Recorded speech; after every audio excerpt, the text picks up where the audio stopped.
Instabeat is a heads-up display monitor that mounts on any swimming goggles.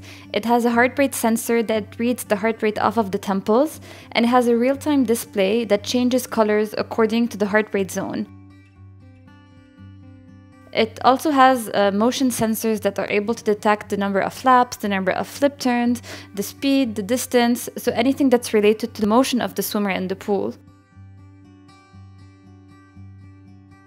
It had always been in the back of my mind, and I always had figured it out as a need, and I had looked for devices that could actually do the job of measuring the heart rate, and all I could find was watches, and I wasn't going to wear a watch in the pool. The pulse has 3 colors, blue, green, and red, and it's for each heart rate zone. So fat burning is blue, fitness is green, and red is maximum performance. And as you're swimming, you'll see the colors change depending on your heart rate zone. A big element of Instabeat is actually storing the data, recording it on the dashboard, and then tracking your progress over time. The first step is actually create a device that can generate the data. Second step is creating algorithms that make sense of that data. And third step is actually trying to find a way to monetize the data. I think the data can be very interesting for sports companies, for swimming companies even. You can have reports, trends, even you can detect health issues out of the heart rate data that you have.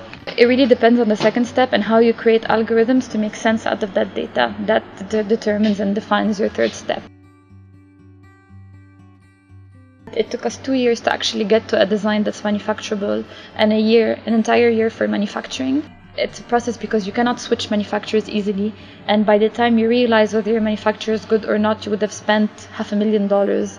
And so there's really very little people who can guide you throughout this whole process, and this is the most difficult thing about running a hardware business in the region. I think there is money in the region. I think there's much less expertise that's able to tell you what to do with that money and what to do with the manufacturing, and there's very little education and knowledge or experts that can tell you how to pick your manufacturing partners, where to go to. So this for me was the biggest challenge. I don't think the next product is going to take us 3 years. It's going to take us probably a year. After swimming is triathlon, so having a product that works for all 3 sports.